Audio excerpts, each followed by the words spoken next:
Assalamualaikum warahmatullahi wabarakatuh. Bismillah, alhamdulillah, wassalatu wassalamu ala rasulillah Sayyidina Muhammad ibn Abdillah wa ala alihi washabihi wa mawala amma ba'du.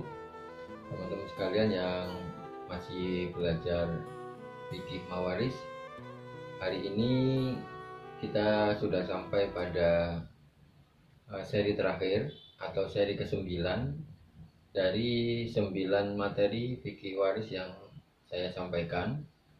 Dimulai kemarin dari definisi-definisi umum, dalil-dalil, kemudian cara menghitung, kemudian praktek penghitungannya, kemudian kita coba menyelesaikan beberapa persoalan kewarisan di tengah masyarakat. Dan hari ini terakhir kita akan membahas satu contoh masalah kewarisan yang disidangkan di pengadilan agama. Nah, akan tetapi sebelum kita masuk ke contoh yang kita maksud, perlu saya sampaikan di awal bahwa perkara waris yang masuk ke pengadilan agama paling tidak mempunyai beberapa kriteria.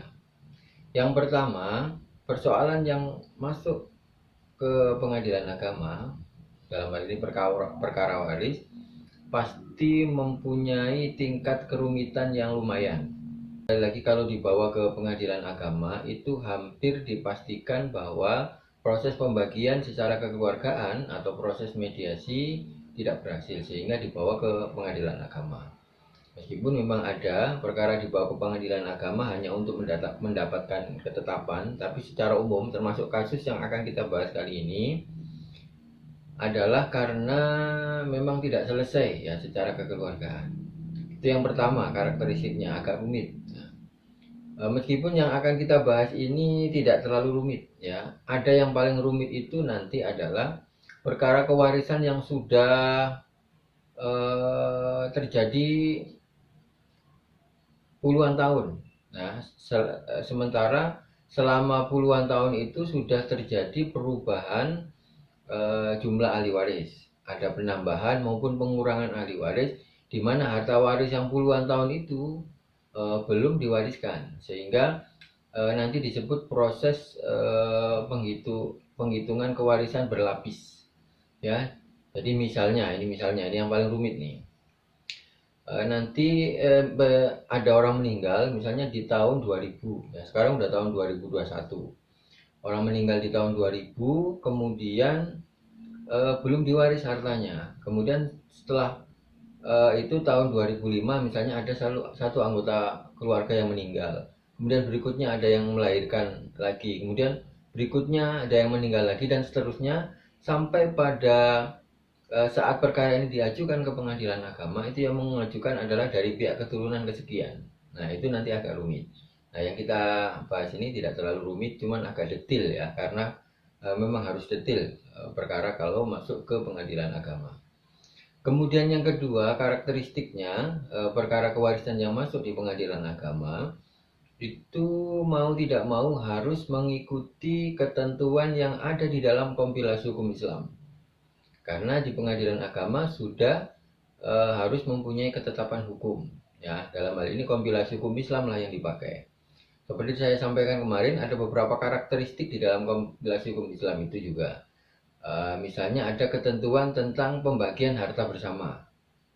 Jadi di dalam sistem hukum keluarga di Indonesia itu ada istilah harta bersama, yaitu harta yang diperoleh antara suami dan istri setelah proses pernikahan. Meskipun yang bekerja hanya pihak suami saja atau pihak istri saja, semua harta yang diperoleh secara bersama setelah prosesi pernikahan itu nanti dianggap sebagai harta bersama. Nah, ketika nanti ada yang meninggal, maka dipilah-pilah harta bersamanya ya. Dipilah-pilah, ada harta yang diperoleh sebelum pernikahan, ada harta yang disebut harta bersama ini nanti dibagi dua dulu sebelum dibagi kepada ahli waris yang lain. Jadi pihak suami atau pihak istri yang masih hidup nanti memperoleh dua bagian. Yang pertama separuh dari harta bersama itu, kemudian nanti dia menjadi bagian dari ahli waris sama seperti ahli waris yang lain. Kemudian di dalam kompilasi hukum Islam itu nanti ada ketentuan tentang wasiat wajibat ya untuk anak angkat dan orang tua angkat. Kemudian ada istilah ahli waris pengganti. Kemudian ada istilah ada ahli waris, ada harta warisan yang berupa lahan pertanian, ya, lahan pertanian yang produktif nanti ada ketentuannya. Jadi mengikuti ketentuan di dalam kompilasi hukum Islam.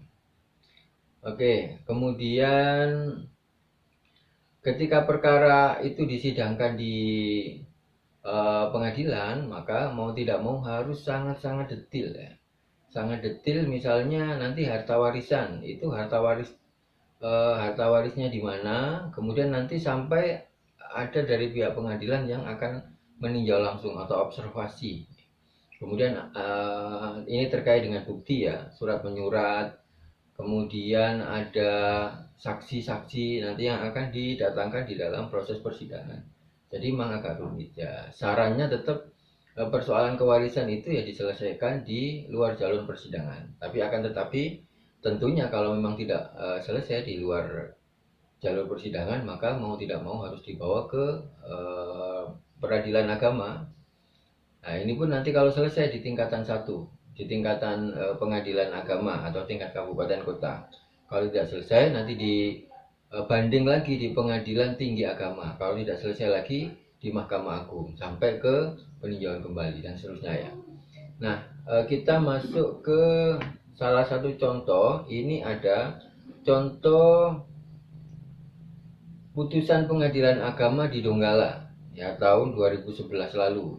Nah, kejadiannya ini belum lama sebelum putusan pengadilan itu, ya, ini tahun 2010. Jadi relatif agak sedikit mudah, cuman agak detail. Ini dari 57 halaman.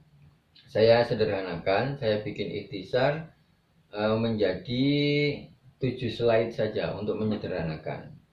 Nah, dari 57 halaman, ya. Jadi memang perkara yang disidangkan di pengadilan agama memang rumit, ya, detail. Dan juga amar putusannya juga nanti detail. Kadang-kadang kita jenuh, ya, kalau kita nonton pengadilan membacakan keputusan, karena memang harus dibacakan, jadi detail. Nah, nanti kalau kita terbiasa mempelajari putusan pengadilan itu, pasti kita sudah akan tahu kunci-kuncinya. Di halaman sekian, di bagian apa yang kita memang harus melihat, dan bagian lain merupakan bagian pendukung saja. Jadi ini keputusan nomor 241 garis miring PDT titik G garis miring 2011 garis miring PA DGL atau Donggala. Pihak yang berperkara di dalam perkara ini adalah ada 4 orang saudara dari almarhum, ya, yang 3 saudara laki-laki dan 1 saudara perempuan, ya. Ada namanya Mahdar bin Lapopo, atau maaf ya, Lapopo atau Lapopo, ya. Kemudian Arwin bin Lapopo, kemudian Harida binti Lapopo, dan Asria bin Lapopo. Jadi 3 saudara laki-laki dan 1 saudara perempuan yang disebut penggugat 1, penggugat 2, penggugat 3, dan penggugat 4. Kemudian para penggugat ini menyerahkan perkaranya kepada kuasa hukum, ya, yakni Takwin Ibrahim SH dan Abdurrahman SH sebagai advokat, ya, yang nanti dalam perkara ini disebut sebagai penggugat. Ini nanti melawan Haji Mainuri binti Marhaku yang merupakan istri almarhum, nanti yang disebut tergugat. Kemudian ada namanya Sasmita, ya, ini anak angkat. Nah, ini kebetulan nanti sekaligus kita mempraktekkan pembagian untuk anak angkat, bukan waris, ya, nanti, tapi istilahnya wasiat. Nah, ini anak angkat ini disebut sebagai turut tergugat. Kemudian ini pihak yang tergugat ini menyerahkan kepada pengacaranya yang bernama Arifin Musa SH dan Abdul Wahid SH, yang selanjutnya disebut sebagai tergugat dan turut tergugat. Nah, ini kronologisnya. Duduk perkaranya bahwa Yuko bin Lapopo telah menikah dengan Haja Mainuri binti Marhaku. Kemudian mereka tidak mempunyai keturunan. Akhirnya mereka mengangkat anak ya, namanya Yasmita tadi ya, Sasmita. Kemudian Yuko bin Lapopo meninggal dunia atau menjadi almarhum pada tanggal 23 November tahun 2010. Nah, almarhum meninggalkan sejumlah kebun atau pohon kelapa. Jadi ini nanti detail sekali ya, ada banyak sekali pohon kelapa yang diperselisihkan. Nah, pohon kelapa ini nanti oleh pengadilan dipilah-pilah. Ada pohon kelapa yang dibeli sebelum pernikahan, ada pohon kelapa yang dibeli setelah pernikahan yang disebut sebagai harta bersama. Selain pohon kelapa dan kebunnya ya, ada tanah, ada mobil dan rumah. Nah, perkaranya adalah sebagian besar harta dikuasai oleh tergugat, yakni istri ya, dan turut tergugat atau anak angkatnya. Kemudian para penggugat adalah saudara-saudaranya. Saudara laki-lakinya ada 3 dan saudarinya ada 1. Nah, ini tergugatnya adalah istri almarhum dan turut tergugatnya adalah anak angkat ya. Yang di cerita ini dikisahkan bahwa anak angkat ini membawa mobil milik almarhum dan sudah dibalik nama. Nah, ini dituntut sama saudara-saudaranya. Nah, ini gambaran proses persidangannya seperti ini ya. Yang pertama, penggugat menyampaikan gugatan yang detail itu ya.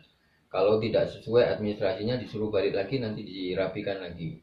Berikutnya tergugat mengajukan eksepsi ya atau pembelaan. Nah, setelah melakukan pembelaan yang diwakili oleh pengacaranya, kemudian penggugat balik melakukan replik ya, gugatan ulang sesuai dengan respon terhadap eksepsinya ya, sesuai dengan perintah pengadilan. Kemudian yang keempat, penggugat dan tergugat pada saat proses eksepsi dan replik tadi masing-masing menyampaikan bukti dan saksi. Nanti kemudian yang kelima, pengadilan dari saksi dan bukti yang disodorkan ke pengadilan akan memperoleh kejelasan mengenai duduk perkaranya seperti apa. Ya berdasarkan eksepsi replik tadi serta bukti-bukti dan saksi yang telah dihadirkan. Nah, berikutnya saya ringkas akhirnya sampai ke penetapan. Saya tidak fokus detail ke pemilahan hartanya ya. Ada banyak sekali pohon kelapa di kebun A, di kebun B, di kebun C yang dibeli sebelum pernikahan maupun setelah pernikahan. Ini sudah dipilah-pilah oleh pengadilan dan sudah diobservasi. Nah, ini hasil penetapannya. Yang pertama, pengadilan menetapkan bahwa ahli waris dari almarhum adalah istri, kemudian 4 saudara, yakni 3 laki-laki dan 1 perempuan. Artinya penetapan ini sudah mengunci ya, berarti tidak ada ahli waris yang ikut terlibat di dalam pembagian warisan ini. Nanti ahli waris tidak selalu menjadi tergugat dan penggugat ya, karena pengadilan nanti akan menemukan bahwa tidak selalu penggugat itu adalah ahli warisnya ya. Bisa jadi penggugat itu adalah keluarga yang lain yang sebenarnya bukan ahli waris, atau misalnya ada ahli waris yang lain yang di luar penggugat itu ya. Kemudian yang kedua, ini tadi yang ahli waris. Kemudian yang kedua ada anak angkat almarhum mendapatkan wasiat wajibat. Nah, ini yang menarik di kompilasi hukum Islam. Kriteria wasiat wajibat itu paling tidak 2. Yang pertama, untuk anak angkat ya, maksudnya yang bukan ahli waris. Yang pertama, maksimal 1/3 nanti dibatasi. Karena ini mengikuti ketentuan di dalam wasiat. As-sulusu was-sulusu kasir. Cukup 1/3 dan 1/3 itu sudah banyak. Kemudian lagi ada ketentuan tidak melebihi bagian semua ahli waris atau bagian para ahli waris yang terdaftar di dalam ashabul furud atau ketentuan kewarisan. Dimana kalau di dalam perkara ini yang hampir dipastikan yang bagiannya terkecil adalah saudara perempuan. Nah, ini nanti anak angkat tidak boleh bagiannya melebihi saudara perempuan. Kemudian yang ketiga, pengadilan merinci bagian persentase untuk ahli waris dan penerima wasiat. Nah, tapi ini baru pada tahap persentase, belum dimasukkan ke dalam rincian pembagian yang real sesuai dengan jumlah hartanya. Nah, nanti di dalam amar putusan terakhir sudah ada, oh si A nanti mendapatkan bagian pohon kelapa atau kebun kelapa di kebun ini dan seterusnya, nanti sudah ada detail begitu. Kemudian yang keempat, pengadilan kemudian menetapkan harta waris ya. Setelah mendengarkan saksi dan mendapatkan bukti-bukti, ditetapkan ya harta warisnya di mana saja. Ini yang termasuk harta waris yang mana, kemudian yang harta bawaan suami atau harta bawaan istri yang mana, kemudian harta yang sudah dibagi dua itu yang mana saja, nanti akan didetilkan oleh pengadilan. Kemudian yang kelima, pengadilan menetapkan tergugat atau istri mendapatkan separuh harta sebelum dibagi ya. Jadi dikasihkan istri dulu, tapi ini khusus untuk harta bersama, bukan harta yang misalnya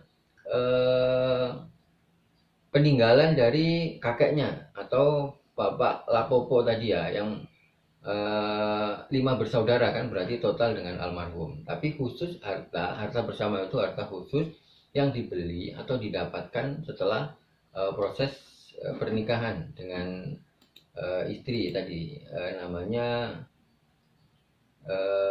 Haja Mainuri binti Marhatu. Berikutnya setelah penetapan persentase itu, nah ini akan saya tunjukkan bagaimana pengadilan, bagaimana cara pembagian yang dilakukan oleh hakim pengadilan agama Kabupaten Donggala ini. Pertama, pengadilan menetapkan pembagiannya sebagai berikut ya. Istri kan mendapatkan 1/4 karena tidak ada anak ya. Kalau ada anak, istri mendapatkan 1/8. Istri mendapatkan 1/4. Sementara 4 saudara itu adalah menjadi asobah. Asobah itu berarti sisa dari 1/4 karena tidak ada ahli waris yang lain, maka semua saudara itu total mendapatkan 3/4 harta ya, setelah diambil harta bersama ya tentunya. Nah kemudian berarti ada pecahan 1/4 dan 3/4. Kemudian oleh pengadilan asal masalahnya dibuat 84. Nah dari mana angka 84 ini? Karena ada penyebut 4 ya, kan ada 3/4 1/4 tadi, ini kemudian dikalikan 7. 7 ini dari mana? 7 ini adalah bagian dari asumsi jumlah orang yang akan mendapatkan asobah. Jadi gini, saudara laki-laki itu kan sama dengan anak laki-laki. Kalau laki-laki itu diasumsikan 2 bagian. Nah kalau ada 3 berarti 2 kali 6. 2 kali 3 berarti ada 6. Ditambah 1 saudara perempuan berarti 7 ya. Jadi nanti pembaginya jadi 7. Nah, 7 dikalikan nanti 7 dikali dengan 4 ya, sama dengan 84. Jadi angka 84-nya. Nah maka kemudian dihitung bagian istri adalah 21/84. Kalau disama dengankan ya sama dengan 1/4 tetap aja. Kemudian bagian masing-masing dari 3 saudara laki-laki ini 16/84. Nah tapi sebenarnya bukan 16, nanti akan saya tunjukkan. Kemudian bagian dari saudara perempuan adalah 8/84 ya. Kemudian wasiat wajibat untuk anak angkat 7/84 ya, lebih kecil dari bagian anak perempuan. Totalnya 21 ditambah 16 tambah 16 tambah 16 tambah 8 tambah 7 sama dengan 84. Nah, wasiat wajibat anak angkat ternyata ya di dalam perhitungan ini diambilkan dari bagian asobah saudara-saudaranya. Bukan diambilkan, jadi bukan diambil dulu untuk wasiat wajibat yang maksimal sepertiga itu, bukan ternyata, tapi diambil dulu bagiannya untuk istri yang jelas-jelas merupakan ashabul furud. Kemudian asobahnya ini baru kemudian sebagiannya diberikan kepada anak angkat. Jadi wasiat wajibat anak angkat diambilkan dari asobah para saudaranya dengan persentase lebih rendah dari semua bagian masing-masing asobah. Ya, sementara bagian istri 21/84 atau 1/4 itu masih utuh. Nah, gambaran pembagiannya seperti ini. Jadi pertama diambil dulu untuk istri, nah sisa diambil untuk istri 1/4, sisanya 3/4. Berikutnya tahapannya, 3 saudara laki-laki masing-masing 2 bagian, jadi menjadi 6 kan. Jadi 3/4 itu kemudian dibagi 6 ditambah 1 saudara perempuan, sama dengan 7 bagian. Sama dengan 1 bagian menjadi 7 bagian. Berarti 3/4 itu kemudian dibagi 7 ya. Maka asobah sejumlah 3/4 dari total harta ini baru berupa persentase ya, belum diperhitungkan hartanya. Ini kemudian dibagi 7 bagian atau dikalikan 1/7. Nah, ini ada catatannya. Mestinya setelah dihitung itu bagian asobahnya sebagai berikut. Bagian anak laki-laki mestinya 2/7 kali 3/4 sama dengan 6/28 ya, sama dengan 18/84. Nah, tadi kan disebutkan 16/84. Nah, kemana yang 2 bagiannya? 2 bagian masing-masing diberikan kepada anak angkat. Ya, berarti dari saudara ini anak angkat sudah mendapatkan 6 bagian dari saudara laki-laki. Nah, kemudian yang dari perempuan juga gitu. Mestinya kan 1/7 dikali 3/4 sama dengan 3/8 sama dengan 9/84. Nah, kemudian 1 bagiannya diberikan kepada anak angkat. Jadi total anak angkat mendapatkan 7 bagian. Sehingga anak angkat mendapatkan 7 bagian atau pecahnya menjadi 7/84 bagian, lebih rendah dari bagian saudara perempuan. Jadi itulah pembagiannya.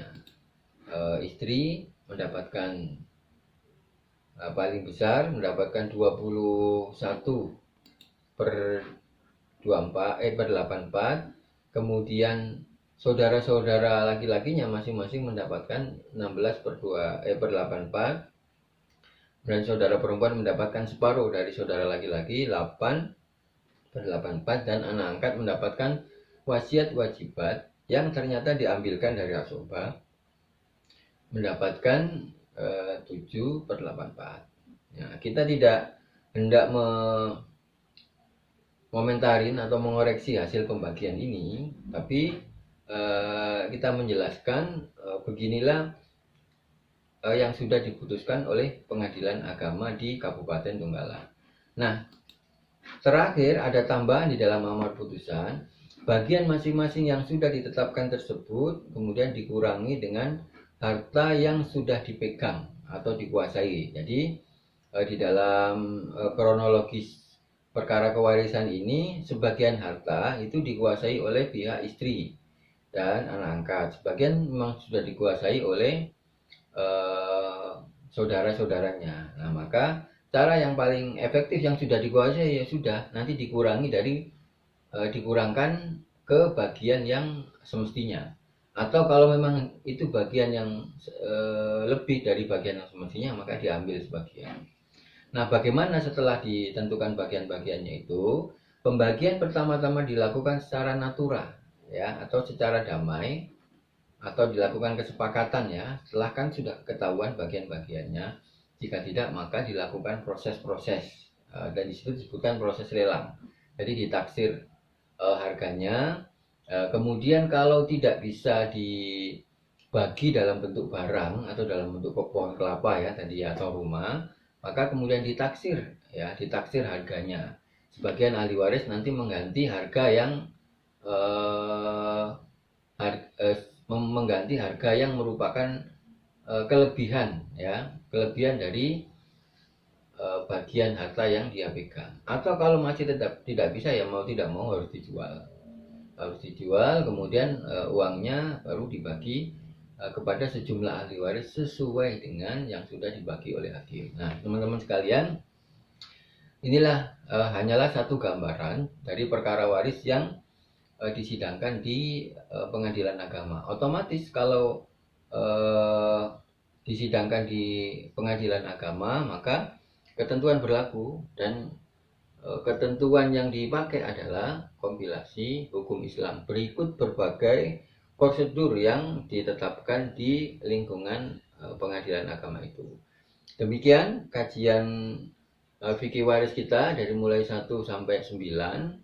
Insya Allah nanti tetap lanjut ya, tapi sudah tematik. Nanti saya insya Allah akan membahas beberapa tema-tema, misalnya ada istilah ahli waris pengganti, ada wasiat wajibat dari perspektif kompilasi hukum Islam itu sendiri, atau dari perspektif kajian fikihnya, kajian usul fikihnya ya, atau juga dari perspektif kajian sejarahnya ya, bagaimana perumusan kompilasi hukum Islam itu.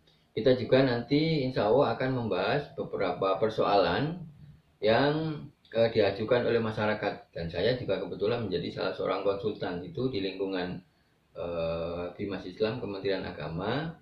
Nanti sebagian akan kita share, akan kita bahas. Atau kalau misalnya ada perkara lain yang ingin diajukan dan ingin dibahas lebih panjang lebar, kalau sempat dan agak longgar, insya Allah akan dibahas ya persoalannya sampai tuntas. Mudah-mudahan bermanfaat ya buat saya pribadi ya, ini kan sambil mengajar sebenarnya di kampus, dan juga bermanfaat buat teman-teman yang ingin mendalami perkara kewarisan. Nanti hal-hal yang masih ingin ditanyakan bisa disampaikan di kolom komentar ya. Wassalamualaikum warahmatullahi wabarakatuh.